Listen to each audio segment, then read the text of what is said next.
Agora a gente vai falar da função cosseno de x, ou seja, f de x igual a cosseno de x. Então, o que que tem de especial nessa função? Então, primeiro, como que eu faço para encontrar o cosseno de x no ciclo trigonométrico? Então, nós já dissemos, né?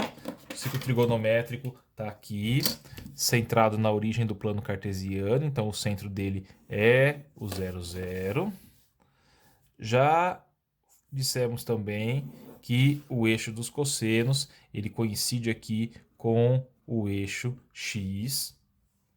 Então, para construirmos aqui a função cosseno, basta encontrar aqui o cosseno daqueles ângulos que nós consideramos como fundamentais. Então começa aqui o 0, o π sobre 4, o π sobre 6, o π sobre 3, π sobre 2. Vamos encontrar no primeiro quadrante primeiro, depois a gente faz os demais. Então, como que eu faço para calcular o cosseno de π sobre 6? Basta eu projetar aqui o π sobre 6 no eixo x. Encontrei aqui, cosseno de π sobre 6 é o cosseno de 60, coincide com raiz de 3 sobre 2. Olha, minto, cosseno de 30, desculpa. O π sobre 4, 45 graus, raiz de 2 sobre 2. O π sobre 3, agora sim, que é o 60 graus, vai ser meio, tá? Aqui é o 0. O cosseno de 0 vai valer quanto? Vai valer 1. Lembrando, gente, esse zerinho que está aqui é o 0 de arco. Esse 1 que está aqui é o 1 do comprimento do raio do ciclo trigonométrico, tá? Então aqui, o cosseno de π sobre 2 projeta aqui, vale 0. O cosseno de π projeta aqui, vale menos 1. O cosseno de 3π sobre 2 projeta no eixo x, vale 0. O cosseno de 2π projeta aqui, vale 1. Então você consegue também agora localizar todos os outros correspondentes nos demais quadrantes e calcular os valores de cosseno. Então vamos, ó, aqui está o primeiro quadrante, que é tudo positivo. Vamos localizar aqui os do quarto quadrante, que também são todos positivos. Então, esse daqui é o 11π sobre 6, que é a mesma coisa que o 30 graus. Esse aqui é o 7π sobre 4, que coincide com o π sobre 4, né? O correspondente do π sobre 4 no quarto quadrante.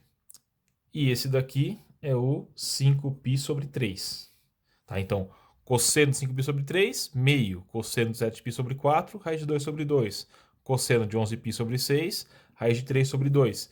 Agora a gente pode encontrar aqui os correspondentes no segundo quadrante.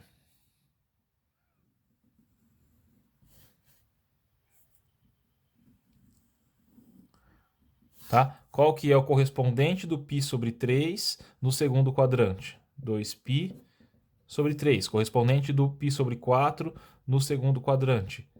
3π sobre 4. E correspondente do π sobre 6 no segundo quadrante? 5π sobre 6. Lá no seno, a gente pegava o valor aqui que coincidia. Mas no cosseno, a projeção ela vem para o eixo x. Tá? Se ela vem para o eixo x, é aqui que eu vou olhar, tá? Como ele é simétrico, né? Aqui, ó, π sobre 3 é meio. 2π sobre 3 menos meio. 3π sobre 4 menos raiz de 2 sobre 2. E o 5π sobre 3, 5π sobre 6 menos raiz de 3 sobre 2. Da mesma maneira, encontro aqui no terceiro quadrante quais são os correspondentes e também já vou saber o valor do cosseno deles. 7π sobre 6, 5π sobre 4 e 4π sobre 3. Tá, então já fica aqui bem relacionado. O ideal depois é fazer do seno e cosseno no mesmo ciclo, né? Que fica mais simples para você interpretar. Cosseno de x e aqui o seno de x. Tá? Então eu também tenho, igual para o seno, as limitações. O cosseno de qualquer ângulo, ele vai estar entre -1 e 1. Então o cosseno de x ele é uma função limitada. Tá? Cosseno de x sempre vai estar entre -1 e 1. Se eu mudar alguma coisa aqui na expressão, esses extremantes aqui também mudam. Tá? Uma outra coisa interessante para notar da função cosseno é que ela é uma função par. O que é função par, gente? O que é função par?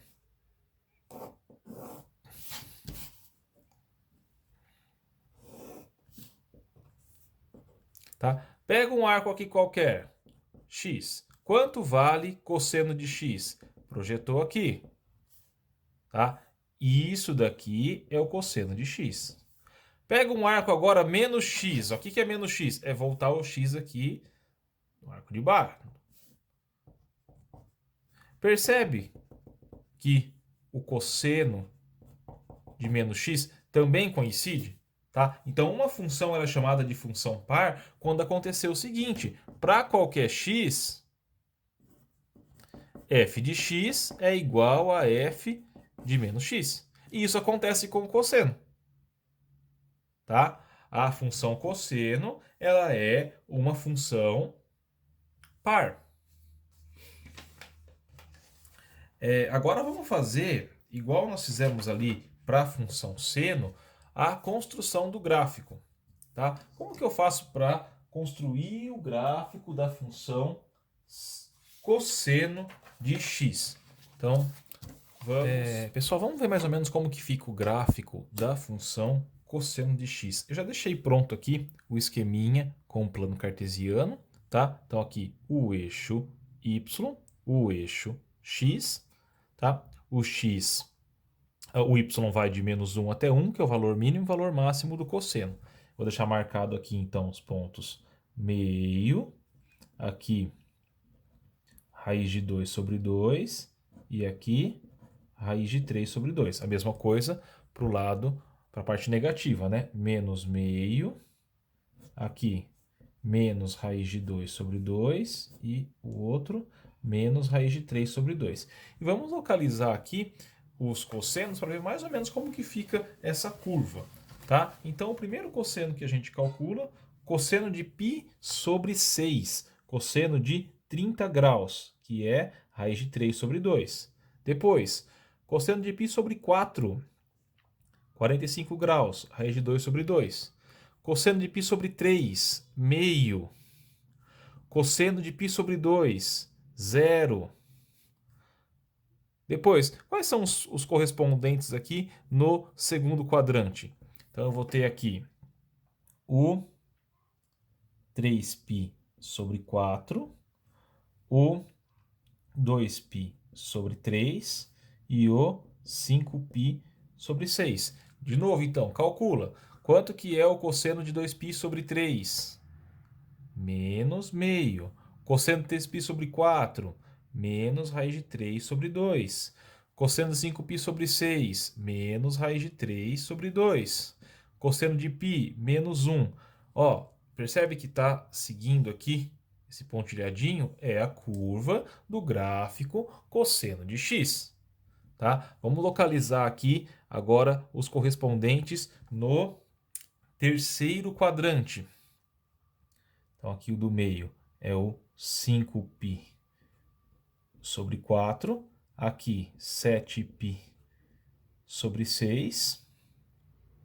E aqui, 4π sobre 3. Se perder na hora de localizar, olha sempre lá para o seu ciclo trigonométrico. Tá? Então, cosseno de 7π sobre 6 coincide com o de 5π sobre 6. Cosseno de 5π sobre 4 coincide cônjuge de 3π sobre 4, menos raiz de 2 sobre 2. Cosseno de 4π sobre 3 coincide com o 2π sobre 3, que é menos meio. Cosseno de 3π sobre 2, 0. Tá? Agora vamos para o quarto quadrante. Então, 5π sobre 3, 7π sobre 4 e 11π sobre 6. Localizou aqui os pontinhos. Cosseno de 5π sobre 3, meio. Cosseno de 7π sobre 4, raiz de 2 sobre 2. Cosseno de 11π sobre 6, raiz de 3 sobre 2. E o cosseno de 2π, 1. Tá? Como que fica, então, mais ou menos a curva do cosseno de x? É uma coisa mais ou menos assim. Vai lembrar um pouquinho a parábola. Tá? Aqui ficou um pouquinho deslocado, mas fica uma coisa parecida com essa curva. Isso daqui, gente, é só o primeiro período, tá? É só de 0 a 2π.